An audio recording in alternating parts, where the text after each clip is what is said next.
From a war in Europe to Sri Lanka's crisis right at our shores, the global economy is in a mess. And now, even Japan's yen has declined to a 20-year low. But why is this happening? And what does it mean for Japan? Welcome back to Revolution Read On, a daily podcast where we break down one story from the world of business and finance. Click on the subscribe button to never miss an update from us. Here's your story for today. While the whole world is considering raising interest rates, Japan is the odd one out. Not only is it not raising interest rates, it is maintaining a negative interest rate, which is minus 0.1%. Huh? Yes, banks and other financial institutions actually have to pay the central bank interest to store money beyond a certain amount. But why? Well, while the rest of the world battles inflation, Japan has been battling deflation. Deflation is exactly what it sounds like, the opposite of inflation, a phenomenon where the prices of goods and services decrease instead of increasing. This deflation began with the economic crisis of 1991 when the real estate bubble burst in Japan. Though deflation may sound good to you and I, it is not good for the economy as it stagnates growth. People often save their money and delay spending as it'll be worth more in the future. So, in 2016, it decided to adopt negative rates, which would do away with this mindset. It would force banks and people to spend or invest their money back into the economy so it could grow. But this has reduced the value of the Japanese yen as compared to the dollar. You see, low real interest rates mean foreign investment in the country decreases.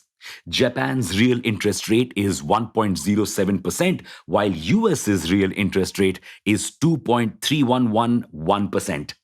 After all, why would you invest in a country that is giving you low returns? So, less foreign currency is coming into the country. The low supply means the foreign currency is getting more expensive, and this drives down the value of the yen. But Japan didn't mind this. In fact, the low value of yen has helped it. Japan is the world's fourth largest exporter, all thanks to the declining value of yen. You see, because dollar and other currencies have a much higher value than yen, people in other countries can get more products from Japan at a low cost. So, Japan rose as an exporter. Then, what went wrong? If too much of a good thing is bad, too little of a good thing is worse. These low interest rates were working fine for Japan till now. But now, as the US is raising interest rates along with several other countries, giving the investors better avenues to invest, the yen is falling to a critically low level. To an extent, low yen prices are good, but at the current levels and at this moment in time, low prices are very problematic. Global commodity prices are at an all time high now, thanks to the geopolitical tensions between Russia and Ukraine. The critically low prices of the yen are making importing these products even more expensive.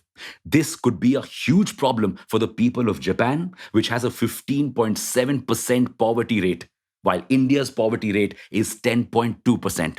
So, what can Japan do? The number one solution for Japan is to increase interest rates. But Japan doesn't want to do this because this will limit the supply of money in the economy, further pushing the country into an economic crisis. So the only other solution left with it is selling dollars and buying yen. How will this help? The price of the currency depends on the supply and demand in the market. If the supply of dollars is increased and the supply of yen is decreased, then the price of the two currencies will balance each other out a little. But this is only a temporary solution. Japan does have the second largest foreign reserves. That's money safely kept in its kitty and not in regular supply. But it cannot keep selling its reserves as a lack of foreign reserves could lead to an economic crisis which could leave the country incapable to import. Whatever be the case, one thing that we can't undermine is Japan's determination. It has built itself from unimaginable crisis time and again. Why should this time be any different? Let us know your thoughts on our Twitter handle, readon_in. Thanks for listening in. Make sure to follow this podcast if you aren't already. We'll be back tomorrow.